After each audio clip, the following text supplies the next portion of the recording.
तत्पश्चात सुखदेव जी महाराज ने राजा परीक्षित को समुद्र मंथन का वर्णन कराया, समुद्र मंथन के बारे में बताया। सुखदेव जी महाराज कहते हैं, हे राजन परीक्षित, एक बार देवताओं में और दैत्यों में समुद्र मंथन हुआ। देवताओं ने और दैत्यों ने समुद्र मंथन किया मिलकर के। अब जैसे दही को मथते हैं ना, ऐसे समुद्र को मथने लगे। अब मथने के लिए मथानी कहां से लाएं? दही को जब मथते हैं तो पहले तो मथानी हुआ करती थी, उसमें रस्सी रहती थी, यूं खींचा करते थे, मथा करते थे दही। अब तो मशीनें चल गई हैं दही मथने की। लेकिन अब समुद्र का मंथन कैसे किया जाए, समुद्र को कहां से मथा जाए? उसके लिए वो रई मथानी कहां से आए? तो समुद्र मंथन में वासुकी नाग, जो भगवान शंकर के नाग हैं, वासुकी नाग, उनकी नेति यानी कि रस्सी बना ली, रस्सी के रूप में उनका उपयोग किया। और जो मंदराचल पर्वत था उसकी रई अर्थात मथानी बना करके समुद्र मंथन प्रारंभ किया। जब वो मंदराचल पर्वत समुद्र के अंदर धंसने लगा, डूबने लगा, तब भगवान नारायण कच्छप रूप धारण करके आते हैं। बोलिए कच्छप भगवान की जय हो। और कच्छप भगवान ने अपनी पीठ पर उस मंदराचल पर्वत को धारण किया और समुद्र मंथन प्रारंभ हुआ। सबसे पहले समुद्र में से क्या निकला? क्या निकला? हलाहल विष, कालकूट विष। और वो विष कोई साधारण विष नहीं था, वो जहरीला तो था ही, लेकिन उस विष में से गर्म गर्म लपटें भी निकल रही थी। त्रिलोकी जलने लग गई, नष्ट होने लग गई। तब सभी देवता घबरा करके भगवान शंकर की शरण में पहुंचे। देव देव महादेव भूतात्मन भूत भावना त्राहिनः शरणापन्ना त्रैलोक्य दहनाद विषा।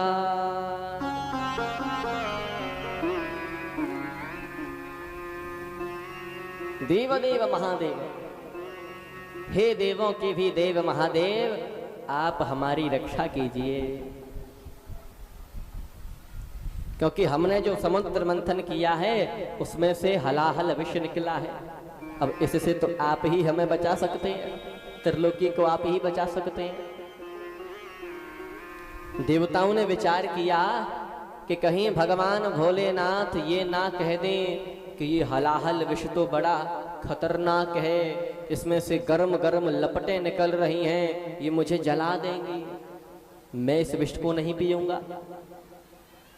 कहीं भोलेनाथ इस प्रकार मना ना कर दें, इसीलिए देवता पहले से ही बोल पड़े। अग्निर्मुखन्ते खिल देवतात्मा क्षितिं विदुर्लोक भवांघ्रि पंकजम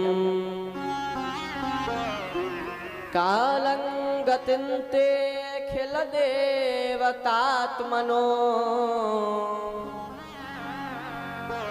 दिशश्च कर्णौ रशनञ्जलेशम्।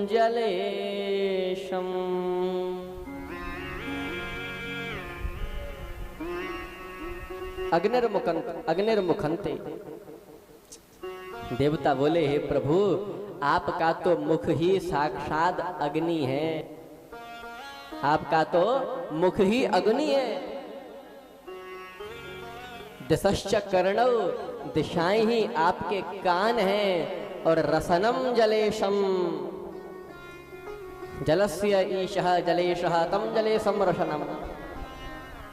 जल का स्वामी वरुण आपकी रसनेन्द्रिय है, आपकी जिह्वा है, जीभ है। तो हे प्रभु, जब मुख आपका आग है और जीभ आपकी पानी यानी कि वरुण जल के देवता, तो ये हलाहल विष आपका क्या बिगाड़ लेगा? भगवान बोले ठीक है, लेकिन मुझे पहले पार्वती से पूछना पड़ेगा। पार्वती ने यदि हाँ कर दिया तो विष को मैं पी लूंगा, अगर पार्वती ने मना कर दिया तो फिर नहीं पीऊंगा। अब सभी देवता चक्कर में पड़ गए, बड़े परेशान हो गए,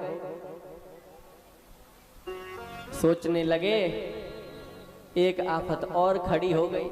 जैसे तैसे भगवान भोलेनाथ को तो मना लिया हमने, वो तो बड़ी आसानी से मान गए, लेकिन अब पार्वती मैया को कैसे मनाएं? अच्छा एक बात बताइए, देवता चक्कर में क्यों पड़ गए?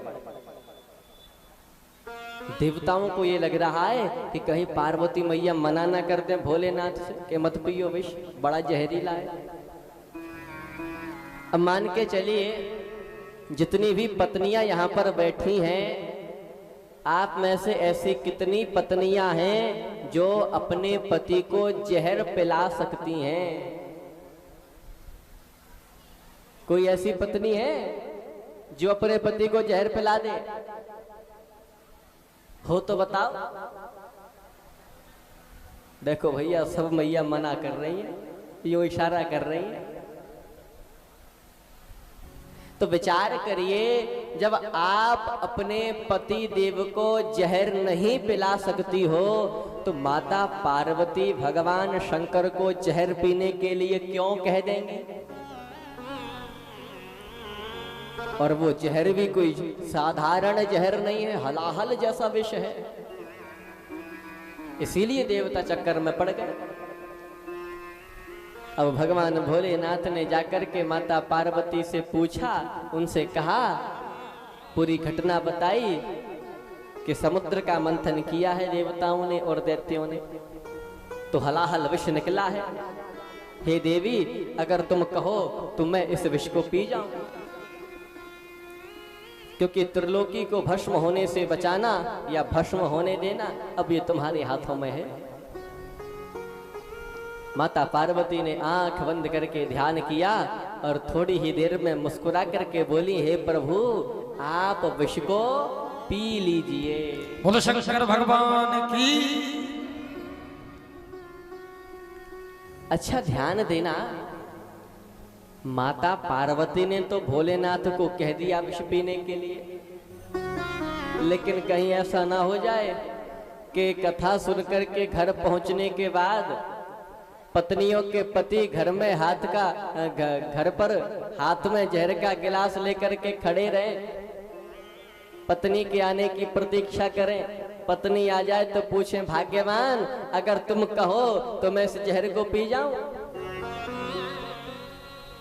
और पत्नियां थोड़ा दिमाग लगाएं, सोचें, अरे आज ही तुम कथा सुन के आई हैं कि माता पार्वती ने भोले बाबा को विष पीने के लिए कह दिया था, तो चलो हम भी अपने पति देव को कह देती हैं।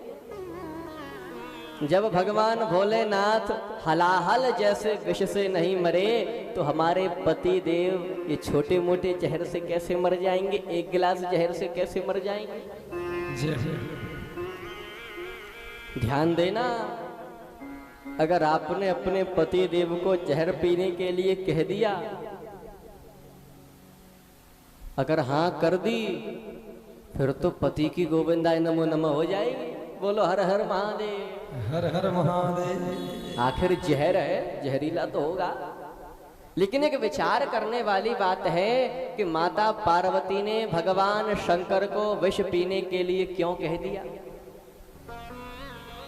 और साफ साफ पता भी है कि इतना खतरनाक विष है, बड़ा भयंकर विष है, जहरीला भी है, गरम गरम लपटें भी निकल रही हैं, इतना भयानक विष, लेकिन फिर भी विष पीने के लिए कह दिया। क्यों कह दिया? क्योंकि प्रभावज्ञानवमोदत, माता पार्वती भगवान शंकर के प्रभाव को जानती हैं। माता पार्वती भगवान शंकर की सामर्थ्य को जानती हैं कि मेरा शिव कालों का काल महाकाल है और ये हलाहल विष मेरे शंकर का कुछ भी नहीं बिगाड़ सकता है। बोलो शंकर भगवान की। इसीलिए माता पार्वती ने भगवान शंकर से विष पीने के लिए कह दिया और भोलेनाथ ने उस विष का पान करके त्रिलोकी को बचाया। विष भी बड़ा जहरीला था।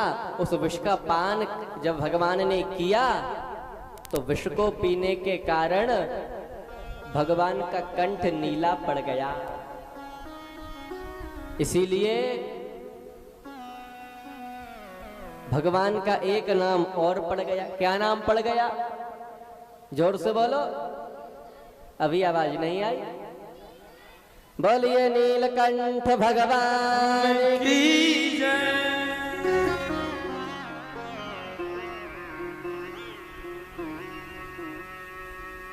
तो भगवान शंकर ने हलाहल विष का पान किया। समुद्र का मंथन प्रारंभ पुनः कर दिया। तत्पश्चात समुद्र में से कामधेनु गाय निकली, जिसे ऋषियों को दे दिया। उच्चैश्रवा घोड़ा दैत्यों के राजा बलि को दे दिया। ऐरावत हाथी देवराज इंद्र को दे दिया।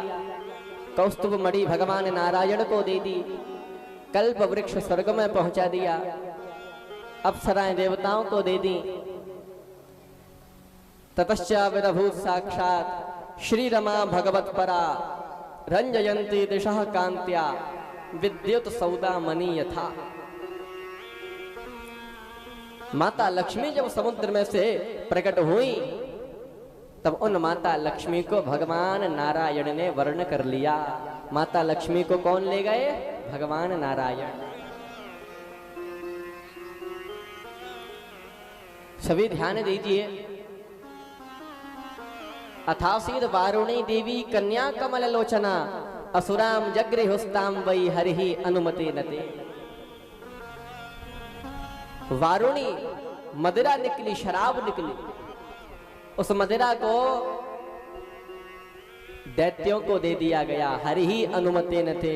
भगवान ने इशारा कर दिया कि इस शराब को तो इन दैत्यों को ही दे दो, जिससे कि ये शराब पी करके अपना विनाश स्वयं ही करते रहेंगे।